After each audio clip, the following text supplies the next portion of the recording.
make a balance of public and private. Okay, thank you, and welcome everyone to the event we have for this evening. Welcome to California Learn from Sweden's world-class public transit system.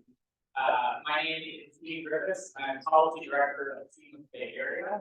Seamless Bay Area is an advocacy group with the mission of creating a world-class integrated public transit system for the San Francisco Bay region. And we do a number of things, including advocacy to bring that about, but also educational events to really learn from other regions and other countries that have good transit practices that have succeeded in creating the type of systems that we want to see here in the Bay Area.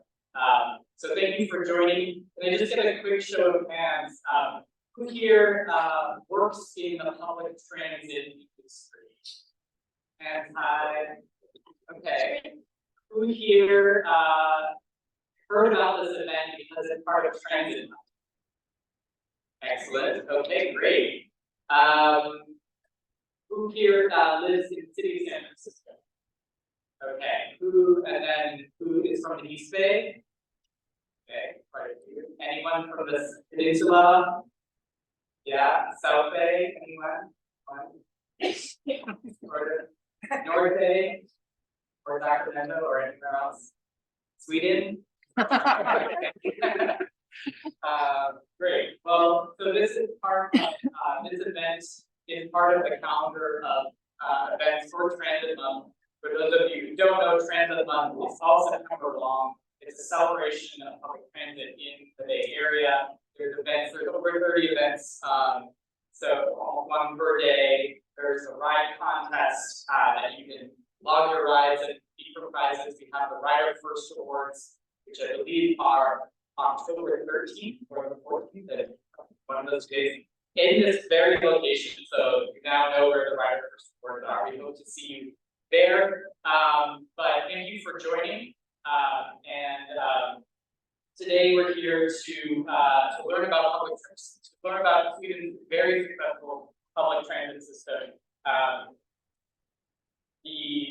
Across the country of Sweden, back in as of 2019, transit carried 19% of all trips in the country of Sweden. That compares to the San Francisco Bay Area prior to the pandemic. We were at about 5% of all trips, and of course, it's much lower now. So really, high quality system that is succeeded in attracting riders and actually building riders in the past couple of decades exists in Sweden. Why is there a group of leaders here in the Bay Area? Well, this is part of a delegation to California. They just arrived yesterday, so they're probably still recovering from jet lag. But they're here as part of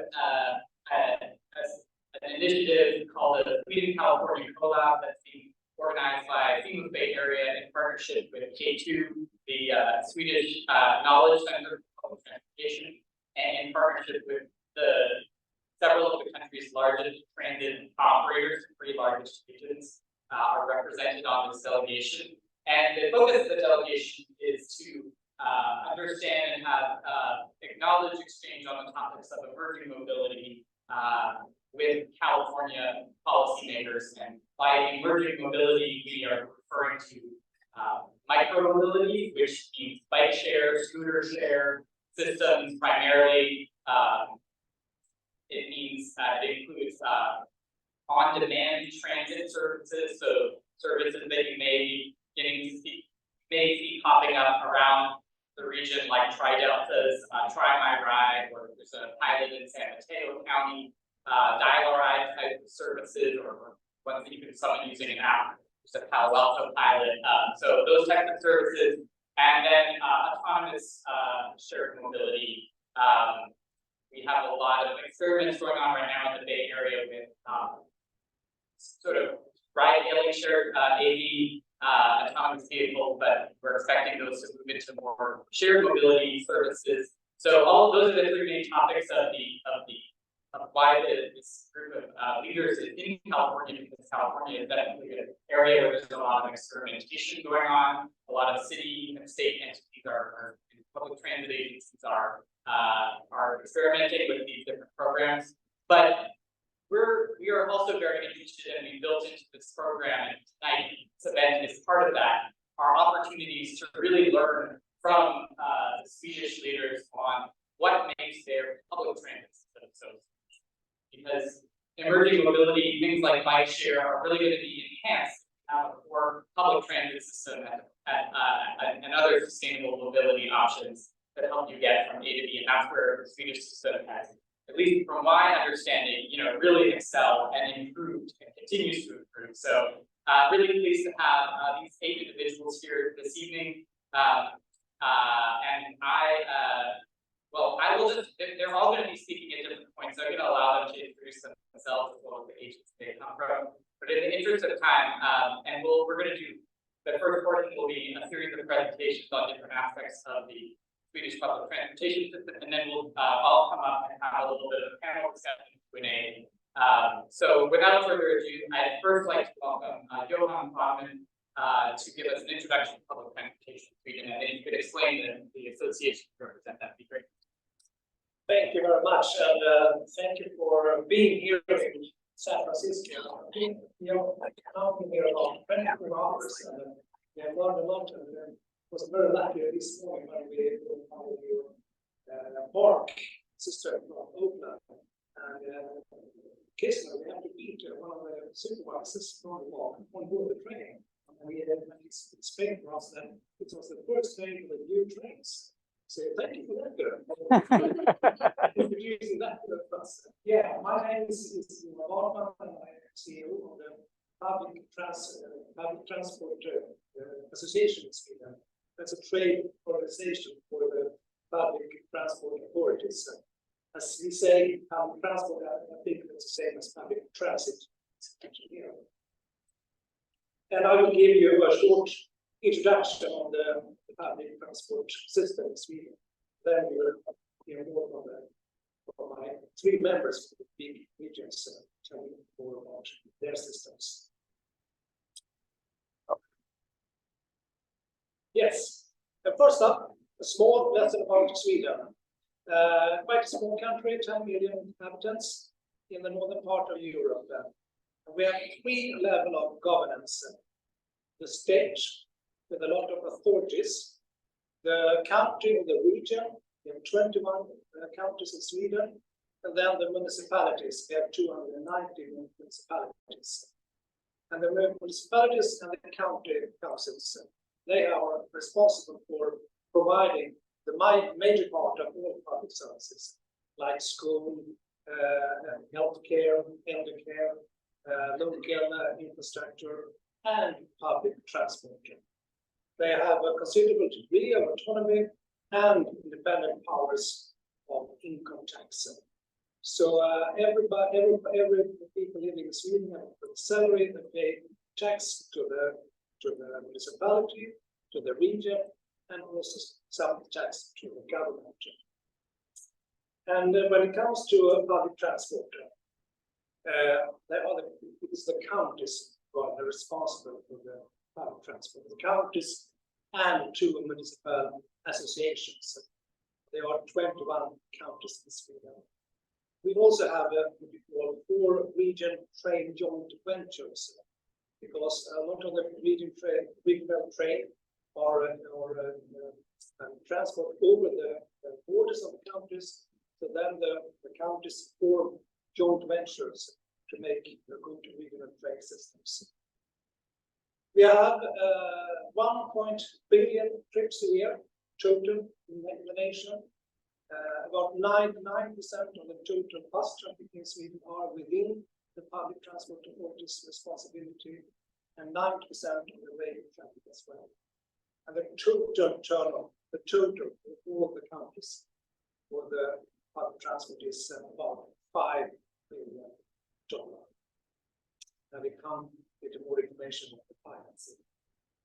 And then you see on the map the system are divided in, you can say, 21 local regional systems with their own market and taking care of the public transport within the counties. We are acting under Transport Act from 2010, and that states that there should be a regional transport traffic authority in every county. They are by law taking care of the public transport. They make a service obligation for this public transport program. And then after this public service obligation, the normal way for operations is that the traffic are procured from private parties. That's the normal way. It is possible to have the traffic in own operations, but most of the countries have procured the operations. The authority are a part of the county organization. So this is an example from the county of Uppsala, where the Uppsala County Council, they are responsible for the public transport and the funding, and also within the county council are the responsibility for the healthcare. So the counties are mainly responsible for healthcare, public transport. Then there is a political board who take the political control of the public transport.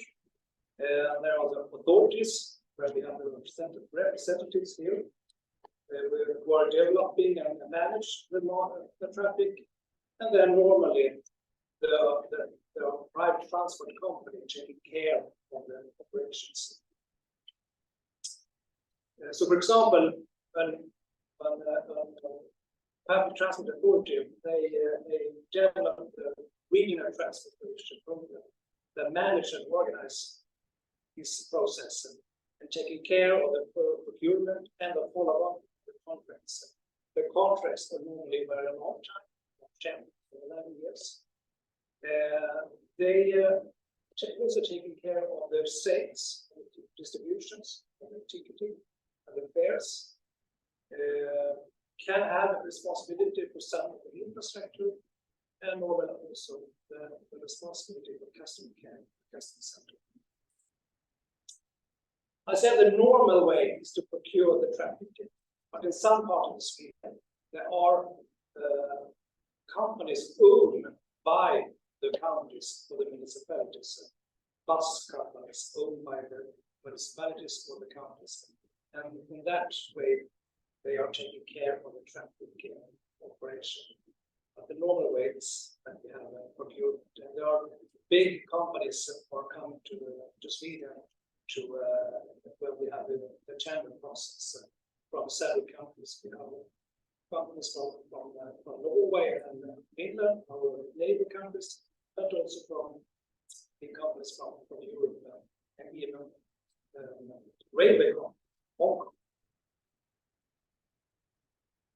What about financing? Yeah, this is an example. This is not exactly what it's looked like in every country, so it's an example. But you can say that from the revenues, approximately half or 55% of the revenues are from the taxpayer within the country, tax subsidies, and 45% are from the ticket fares. In some of the more rural countries, there are more money coming from the taxpayer than from the ticket. And then on the cost side, most of the cost is traffic, and often procured up to 87 or 90% of the cost is for the traffic.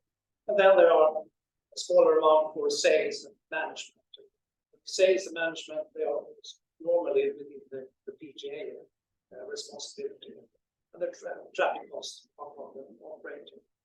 And if you're looking for the traffic cost, what does it cost to run the traffic?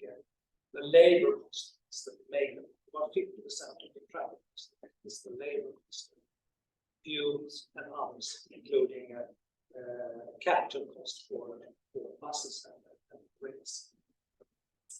The infrastructure, like the roads and the railway, are the government. So we pay a small amount for running on the railway infrastructure, but the roads are free to run. Of course, we have a lot of problems during the pandemic, loss of revenues. But after the pandemic was over, the next problem for us, the finance side, is the cost increasing. You see the inflation in Sweden during the last 10 years, quite a small inflation, but the last 1 or 2 years up to 8 and 9% inflation. And if you look at for example, for the whole the fuel, we're seeing a big rise in the cost, especially after the Russian war against Ukraine. I will end up with choosing this diagram we are very proud of. Is the reduction of the greenhouse gas emission from public transport. From 2010, we have a goal to reduce with 70%, and we have passed this goal now. For the public transport, I mean, the trains, they are totally emission-free, and the buses are about 90% of the buses are emission-free. If you look at what kind of fuels we have in the buses, it is oil, still the majority.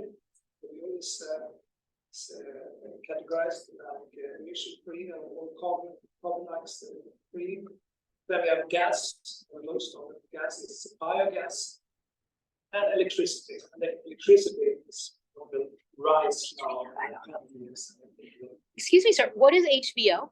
H2, it's what's in English? Hydrotreated vegetable. Oh, yeah. So biodiesel. Oh, interesting, thank you. It's biodiesel. Thank you.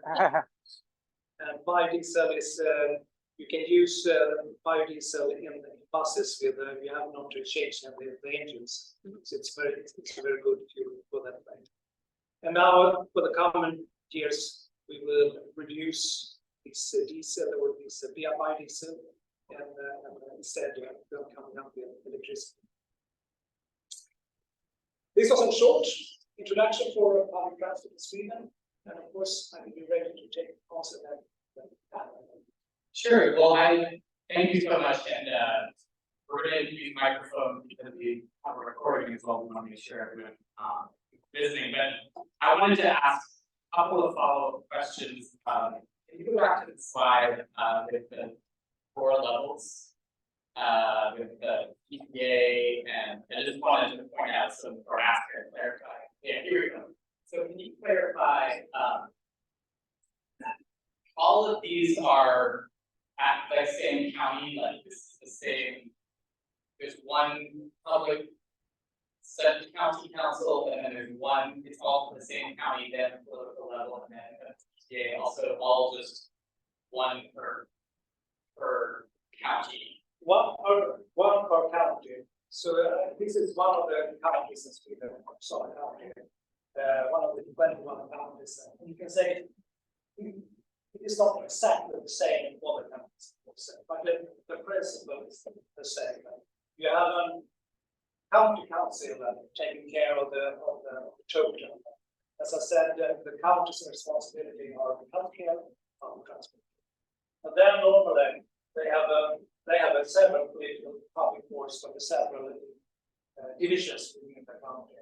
And this is the public transport track, you can say. So we have a political board, public political board for the public transport. Then we have the authority, which are represented here, and then we have the companies who is operating the transport. And normally they are. So there could be multiple public companies. Yes. Okay. Thank you. And then Private company. right. And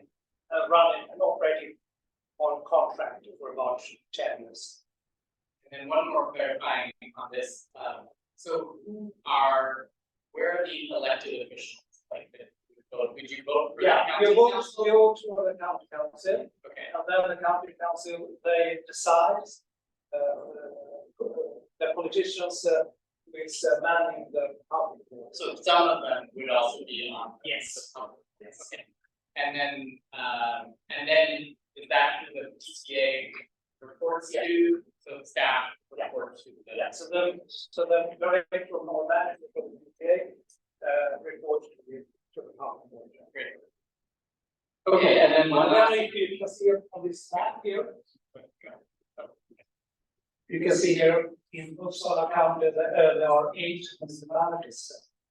So there are, of course, a lot of discussion between the municipalities and the PTA about the traffic and planning and things like And what about how is there the federal government, the country, do they do any planning or how is it next? Well, I think you're gonna tell us more about that. So maybe we can. Yeah, you can say that the federal government, they are responsible for the national infrastructure, for the railway national infrastructure, for the total railway infrastructure, and also for the national roads. Great. And then my last question is that you said the pie chart with traffic being 97% or 80%, some large proportion of pie costs. I think we would call that, or I'm just trying to think of what the. Yeah, so I think like it's the cost of running buses that are basically operating. Great. Well, we'll have time for Q&A at the end. So this was a great overview. Thank you, Johan.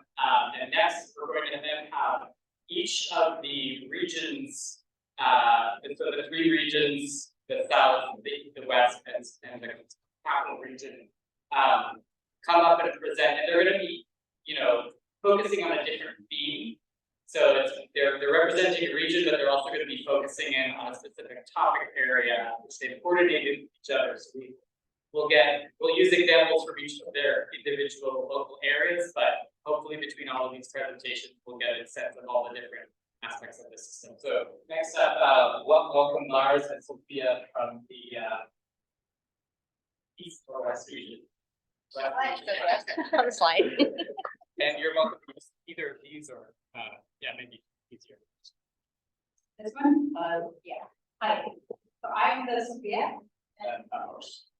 So we're gonna give it, jet lag and whatever, so maybe say things the wrong way. You can ask if it's not here. So anyway, I am in this structure, I'm very close to the political side in this structure. You are more the real boss of and I'm sort of director of another kind. All the revenues and all costs end up here. Well, you get all the money first, and you give it. Yeah. And so I'm sort of. Yeah. We're going to talk about sustainability and the active modes, and let's see how to do this.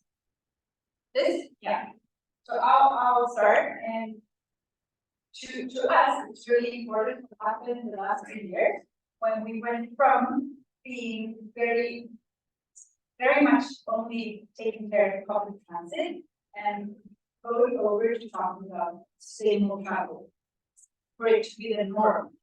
Because sustainable travel, as we define it, it could be transit, but also, of course, biking and walking. And there's like a really strong and broad political will behind this. So we're setting our goals nowadays. As we talk about transit company, but we're setting our goals for the total sustainable travel. And here, this is like the chart that would tell you that we're really aiming high. And this, to aim this high for sustainable travel would be a success factor for us because we could really work with new exciting things. So sustainability within our traffic system, for electrification, but also for the door-to-door travel, and whatever with the. You might ask yourself, where are we now? Because this is sort of an image for the vision. If you look at the total area, we have a market share of about 35%. If you look at the greater metropolitan area around Gothenburg, we have a market share, including biking and walking, at around 58%. So we've done a really good job, as Sophia said. It's very much due to the high objectives that are set upon us since about 10-15 years. And then the last 4 or 5 years, we wanted to up the ante, so to speak, and also include walking and biking. Maybe fast forward a couple of years, maybe we'll do other types of sustainable. Okay. But this is quite easy. We talked about this a little bit in the during the morning, because on one hand we need to, of course, make it really easy to use public transport, walk, bike. But in order for the equation to add up, we need to make it a little more difficult to travel unsafely, and that's why use of the car. So we use this staircase where we have to work on both pull and push. And pull is, of course, to make our products as attractive as possible. You know, all this fast and safe and on time, etc., etc. But we believe that you can only reach so far having a great public transport. Just because it's a great public transport doesn't mean that everybody wants to use it. So it needs to have a push side where you have to use it, and that's how you design city, what kind of policies you do. Now we sort of own the pull side. The push side is something that we have to work on and try to influence politicians on every level to make happen. But we need both sides, otherwise we will not achieve our objectives. And I can compliment on that now when we're doing now the new version of our steering document, this is really a main thing. How we can find incentives to work together with the municipalities for this thing here. So we're actually putting it into, we're trying out now to putting it into our steering document. And that's a complete innovation for this round. We're making a new steering document every 4 years. An emerging what's the term we use? Emerging mobility. Yes. That's very much on the bike side, right? That's at least one of these that we are here. Johan also mentioned how we work on reducing greenhouse gases, and in our area of Sweden, we have reduced greenhouse gases to 90% since 2006. So the focus on electrification is not primarily to reduce, because we've done most of it. It's how we're getting to the rest of it, but it also addresses particles, noise, etc. And we've been working with electricity for a long time. We've had a project along with the city of Gothenburg, Volvo, and a dozen of other companies and universities. So we've created extensions between 2 large campuses in Gothenburg, and we've worked with how charging stations, how it's going to work, etc.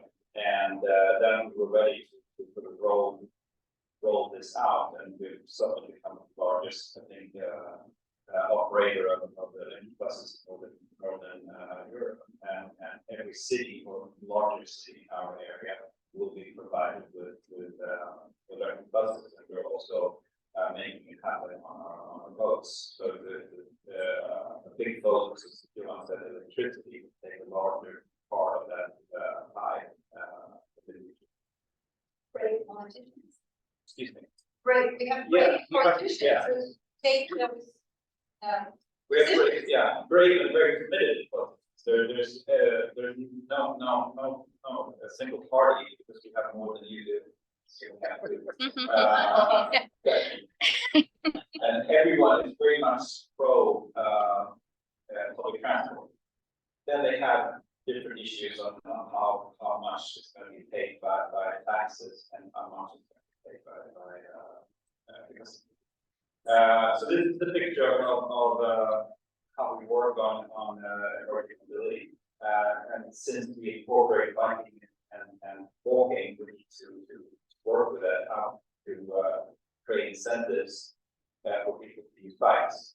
And it's for us not an issue to stop using public transport, and like I said, I think it's good. It's if you use our app, Time Your Journey, you will get information how to walk, and you might see it's really faster to walk because then we will create space for the people who have to use public transport, and we can do that. We don't provide buses and transit, but it's an important part of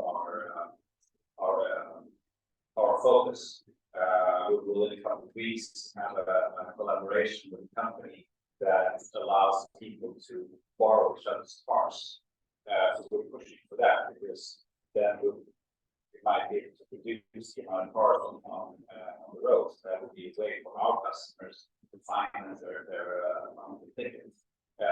So it's important for us to have activities in those areas to explore whether this is something that we're going to work for. But if it works for the great good for our vision, then we have to be curious for and against. Is there something that we should highlight? Yeah, also a new on-demand service launched this week. So we have a lot of things in the pipeline. I think that's our last slide. All of these things are shared mobility, one form or another, and have a broader perspective on how we define it. As we have said at the beginning, just focused on how we usually define it. All right, great, thank you. Thank you. Yeah.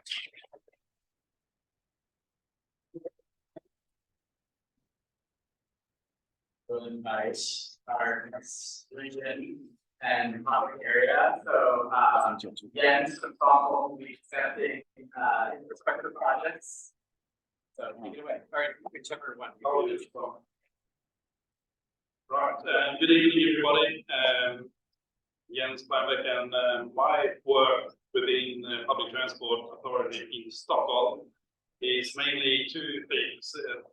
I do all the feasibility studies prior to decisions to be taken by politicians regards to infrastructure and different kinds of studies to provide new kinds of capabilities within public transport area, but also before procuring traffic operators, we all do all those studies to get the right contracts for operators. So I'll be focusing on infrastructure, which is one of my favorite areas.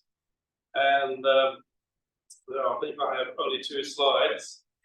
And the first slide is about to explain how does it look like in Stockholm with regards to infrastructure, and then how do we fund those infrastructure developments.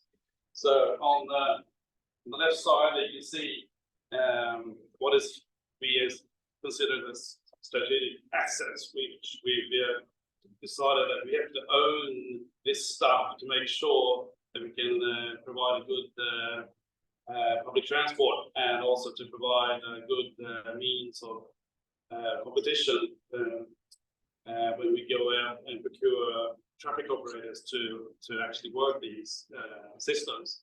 So we will so we own all the metro wagons, tracks, the stations, and the depots required for that. And then within the commuter rail system, same thing, the wagons and the depots. The tracks are owned actually by the government. On the water side, ferries and ships, we have about 28 ships that we own, and an additional 20 ships we have for our trafficking through procurement and traffic operators.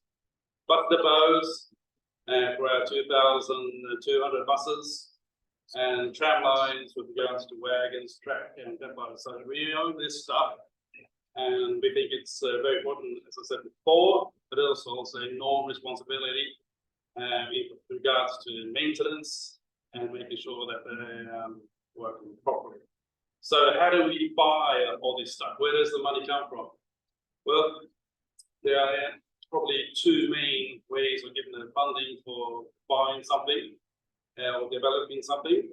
And the first is the National Transport Plan, which is provided by the National Transport Authority on the state governmental level. They have a 10-year plan on where they want to put governmental money for different kinds of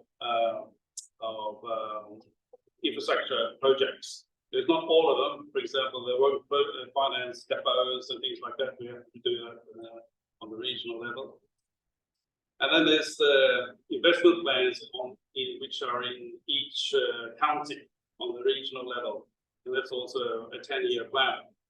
So, for example, Stockholm, this year we'll have about $700 million for providing all the projects that we're doing now to buy them to develop that.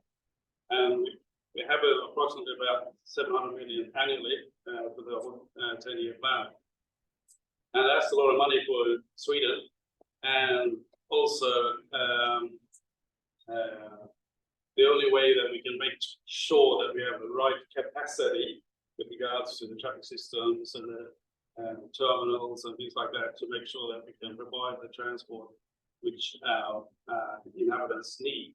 That's the main concept which we have for providing infrastructure.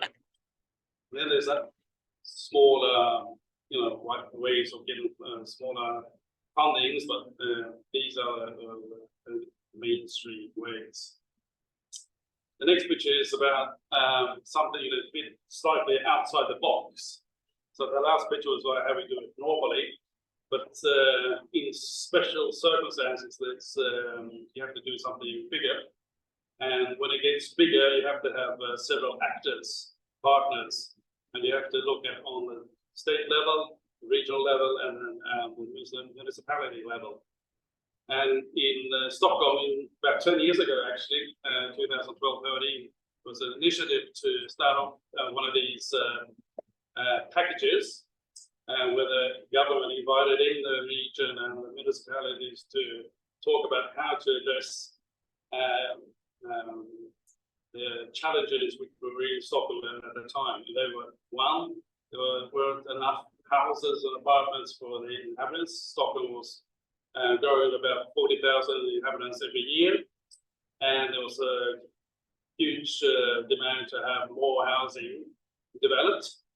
And as we all know, that when you're going to build new housing in new areas, you have to provide a proper means of public transport to these areas, so that those that will move into these new areas won't start using their cars. The first thing they do is they'll start using the public transport from day one.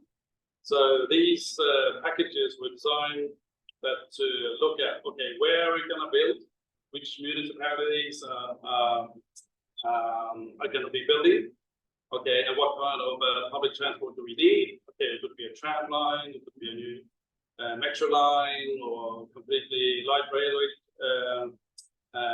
line, and all those considerations during 2013 ended up with that something they call like the Stockholm agreements. And about 2-3 years after that, the government did a similar kind of experiment or operation in talking to the other regions in Sweden and doing the same thing there. And that was around 2015-16 when the Swedish national package was decided on. And also in that package, there was also the three levels, state, region, and municipalities involved. And for Stockholm now, those two packages will be providing 80,000 new apartments, housings, for the years from 2015 to when the projects are supposed to be ended at 2034, 35. And the things that we'll be doing, some of the examples will be extending the metro system in Stockholm in 3 lines. And there'll be an additional new line, new stations, of course, to all these new lines, and new bus terminals. Additional tram line south of Stockholm, and extension of one of the light railway systems will be going all the way into the city. So all these things will be provided, and the estimate to build them will be $3 + $3 billion to do that together. And that's, I think that's one of the things that is very unusual in Sweden, because an investment of this size wouldn't be possible just for the state to handle, or just for the regional, one of the regions to handle, and the municipality would never be able to do this. So this was a bit slightly outside the box, but it seems to be working, because now we've got these 2 programs working, and the projects are ongoing. I think I end up there. Hope it was understandable. Thank you very much.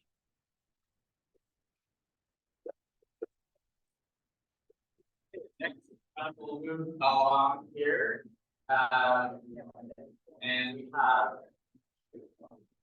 that one's project.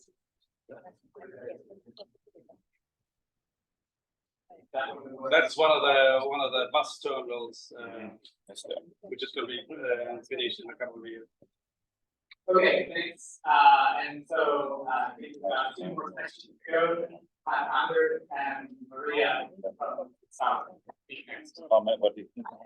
Or just Maria, okay. Okay, Anders, where are you? This is Anders as well. So, but I will represent you. So, Peter, I will cover seamless traveling, mostly by train, but I will also cover some of the bus transport that we have. No, wrong way. All right. Just our rail transport, we have 3 systems. We have the Öresundståg that I will describe later.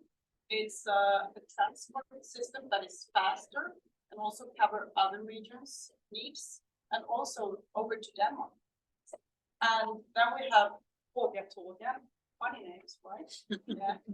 And that is more denser rail system with good accessibility, stop often, and so on. Another funny name, Tågen. We won't go into that. But this I will show you. This is a map over Skåne. And this is actually covering the rail system. And the other regions are not in this picture, but I will still explain for you. So this is the network that we do together with 6 other regions to find this, or to have this seamless traveling. So this system actually have 3 legs or 3 routes.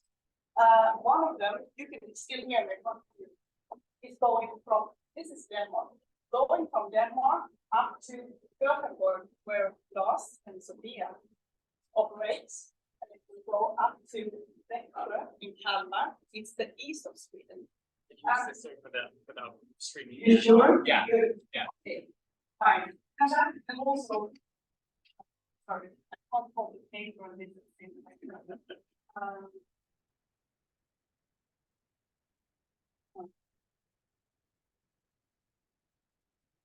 Right, and also covering the east of Sweden. So we are 6 regions working together with procurements, and we do that for 10 years ahead. So it's a system that both customers and we can rely on because it's such a long time. And I also think that the success of this system is that it's really even for the customers. You can book your ticket, you can search your routes in the same ticketing system. And this is something really interesting with this picture as well, because you see the purple line, that is the train, and if you look at the train, that is actually the cars. So you can see where we have a potential in this route here up to Gothenburg. So that's not the purpose of speaking about that, but you can see where we have potential.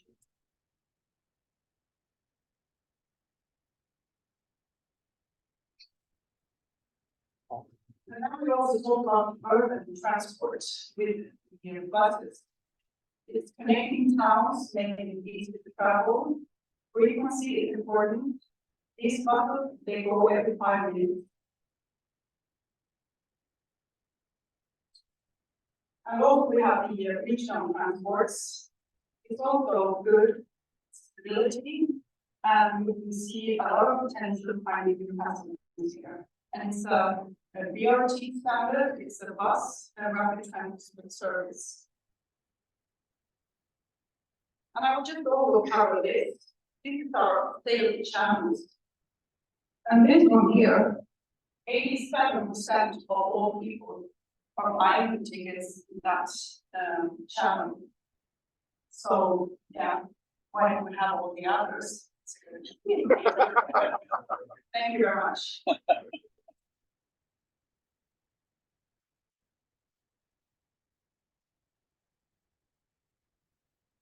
Thank you. And finally, John from K2.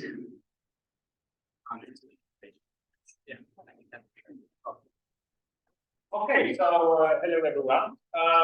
So what's needed then for building a developing world-class public transportation system? Well, we've heard some things here today. We need a political commitment, long-term commitment on all levels of government, both local, regional, and national. You need funding, you need technology, you need an institutional framework that makes it possible to carry out measures. But above all, I would say you need knowledge. You need knowledge to know how to do things and what to do. And knowledge can be of different kinds. We need knowledge that is based on experience, practical knowledge. You do things, you learn how to do things better, and but we also need knowledge that is based on scientific research. So scientific-based knowledge to sort of develop things further, ask the right questions, get a deeper understanding of what we're doing and how we can do things better. So my name is Don. I'm a director for K2, which is Swedish Knowledge Center for Public Transport. And that's the right direction, right? So we are doing research, we are doing education on public transport as a means for more sustainable cities and regions.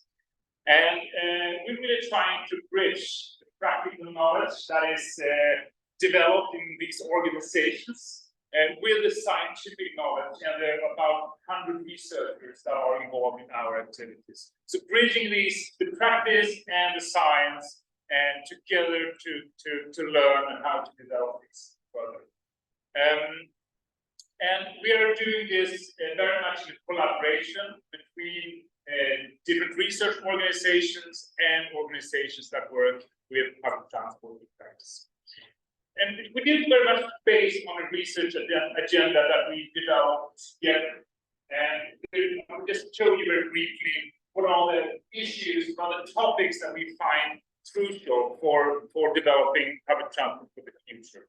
So first, we work with future mobility. So new mobility services, new technologies, how can that impact public transport? How can that develop public transport? How can that change the way people behave, how they travel?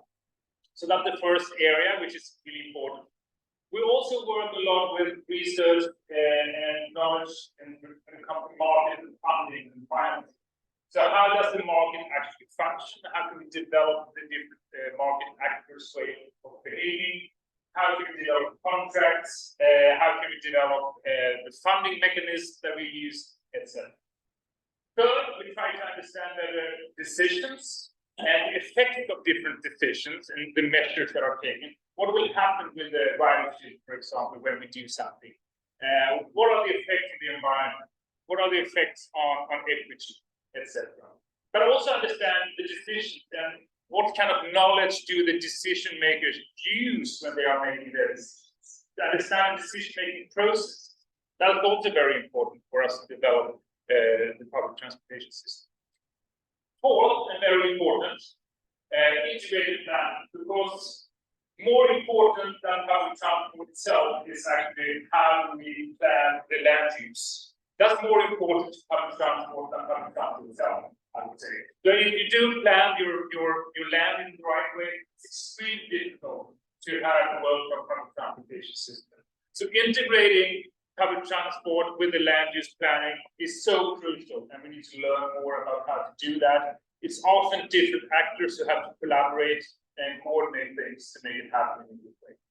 And fifth, and the final area where we focus our research activities is what we call public transport. How do we make public transportation something that is not only for some people in urban areas? It has to be something for everyone. For old people, for young people, for children, for people living in the countryside or in the urban areas. So developing it with that in mind is extremely important, and understand different groups' needs and behaviors and develop solutions for that. Thank you so much for listening, and over to you, Ian.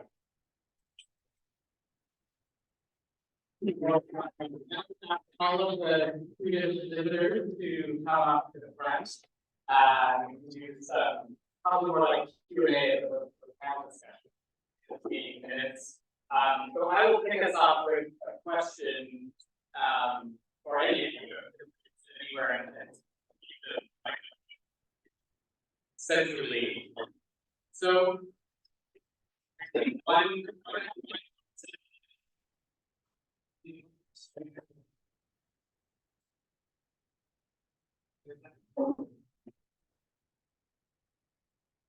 So you talked about procurement several times. I'd love someone or any of you to explain a little bit more the system just very generally, what that means in terms of how public, when did the system of procurement start in Sweden? Why did it? I'm sure it hasn't always been that way. There's competitive, there's the market, where public agency today it sounds like puts out a vision of this is where we want the service, and different companies say you can provide that service for this price. So can you explain the evolution of how that system got set up, why it was set up, and how, if you think that's an important part of the Swedish success story in public transport? Well, it started out for about 30 years ago. And the idea was that if you procure, then you can make it more efficient. Because you have private companies who can tender for contracts. And that's the reason why we started to jump. But you can also say that there is a discussion about Sweden. If procurement is the best, as the PGAs have taken over a lot of the responsibilities now, as you heard, on the infrastructure, on the backends, the technologies, the ticketings, and all of this. So the contracts more now like in the contracts, the labor. There are some discussions. There are some where you don't procure. So I think now in the future, the procurement operation is not the main issue of this business. But it was, I was just going to add that the procurement is not as simple as give us a price and give us a price. It's a very long process where you start in analyzing the area. It's about a 3-year long process from where you start to where you start the new contract. And it's a lot of documentations, there's a lot of quality demands that you can follow up. It's a lot of work that we put in, and also the companies that are bidding for it. We also introduced 10 years ago more incentives for the companies, because we don't really want to lowest price. We want to have a partner that we can work with for 10 years in order to develop our business, which for them is making money and for us to increase ridership. So in a contract, just like a franchise contract, how do we put incentives for them to work for increased ridership in the area that they are responsible for? So there's a business model within the contract. If that makes sense. How often are those contracts actually turned over, or how often are they transferred between companies? Yeah. They're usually about 10 years long. That's the time for it. Not necessarily. Not necessarily. But that 10 years is of us. We own most of our trains, or our trains, so that we don't own the bus. That 10 years. I would say in our region, pretty much 2 out of 3 times we are transferring to another company with this new tender process company. So you're saying ended like, so you have this program in place for 30 years, the contracts are for 11 years, so as recently. So between then 8 to 12 years of those contracts, and pretty much I would say 2 out of 3 times. And when we are going out in the tender, it will be a new operator coming into place. But it's important for us 3 that maybe we have all together, I don't know, 300, 400, 500 contracts. So it's not one contract for a person times 30 years. So there's a procurement process going on all the time. Great, so let's take a few questions from the audience. I see one back here.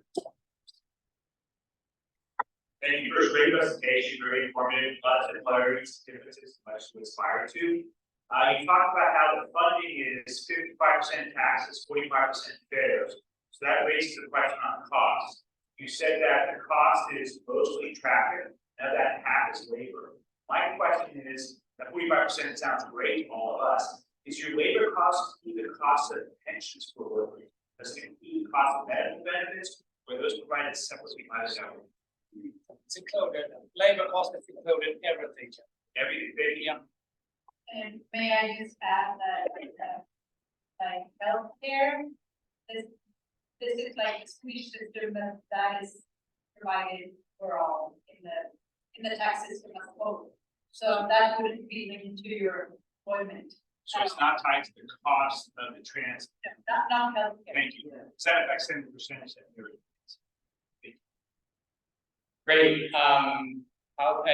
Any more questions from the audience? Here.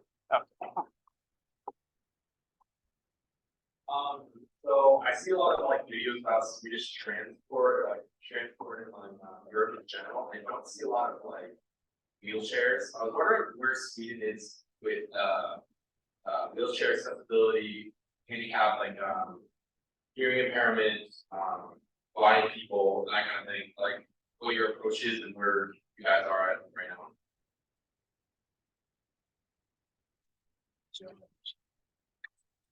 I would say that the Swedish regional authorities provide a really high level of service for customers that have difficulties with disabilities.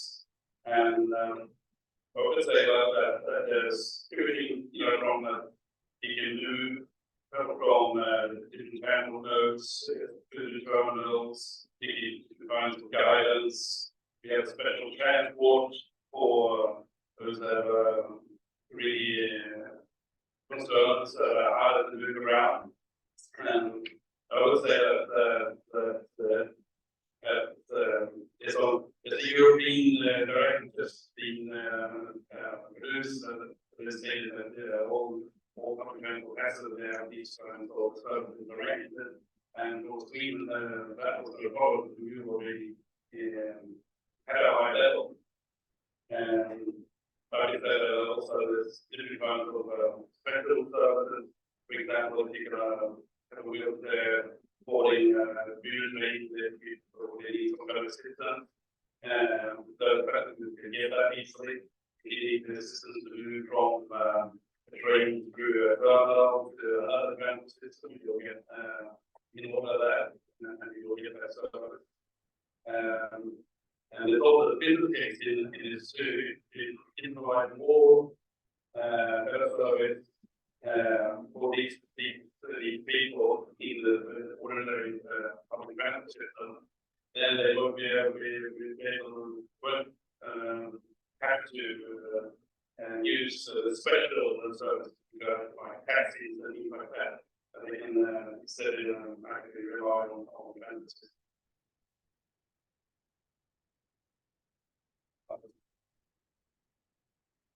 Every time when we are buying new buses and new trains to build new terminals, there are maybe some new regulations to make it better and better over time.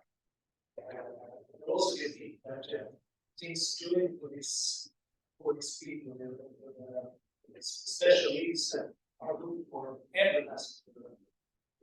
For passengers, for regulations, and things like that. Okay, I'll go to you.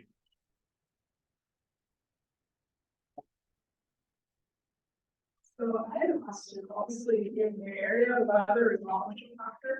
In Sweden, there's big variation from seasons, both in temperature and darkness and lightness. So I'm curious when you're talking about like this trend of people choosing the transportation, public transportation, how that varies across seasons, and what you're doing to kind of encourage people to be out doing all of that is so great.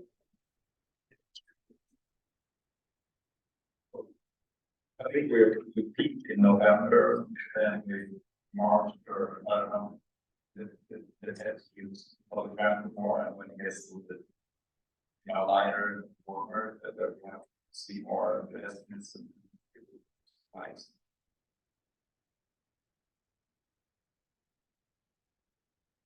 Great, and so I think we'll go to the last question here. Yeah, thanks for the presentations.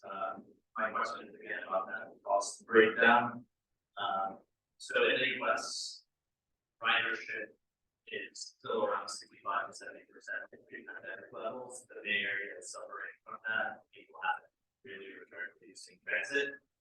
One barrier since fare cost recovery or the revenues came through selling tickets and fares. Has that been affected heavily post-pandemic? And if so, what are some of the strategies you employ to bring people back into transit? I can start and talk about the Stockholm region. We have approximately 90% back since the pandemic. And I showed you also the travel for traffic to Denmark, and that has increased with 20% more than before the pandemic. So I think we're pretty much back, and the revenue now is higher than before. And we can also notice that people are working more from home after the pandemic, and that is a trend to be. It's important to follow that trend and see what happens.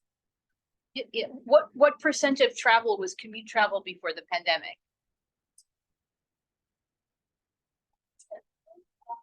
Well, so if it was 100%, we're at 90-95% now. Yeah.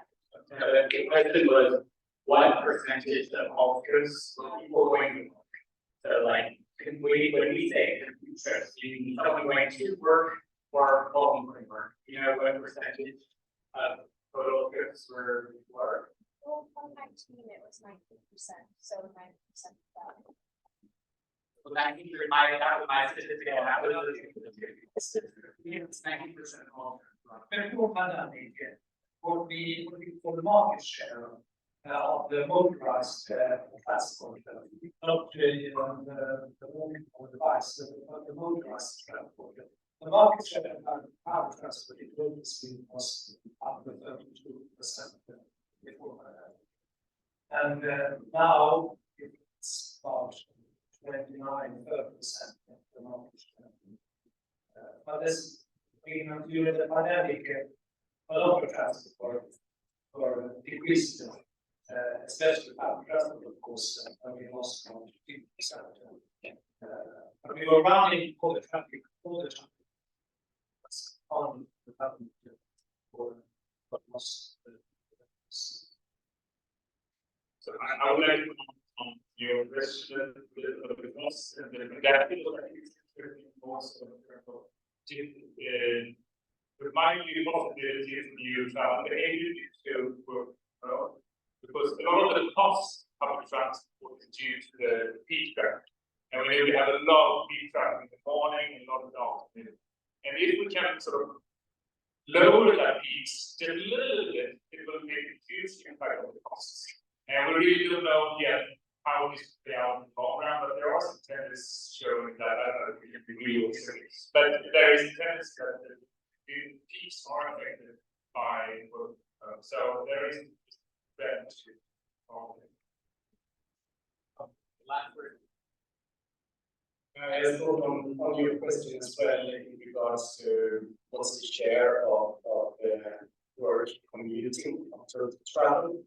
So we have in South at least around 65% of travel is related to school or to work. Thanks. Well, we're at time now, it's 7 o'clock. I'll just make a final remark that I think this has really been inspiring, especially because, well, for some reason, obviously we're going through this important conversation right now in the Bay Area. So seeing international models is really helpful. It's also helpful to hear that work from home is happening in Sweden, it's happening everywhere, not unique to the Bay Area. There's a lot of jobs that are remotely, but you've been clearly successful in attracting riders for other purposes, leisure, for other trip purposes. So thank you again for your time. Can you give a round of applause to you?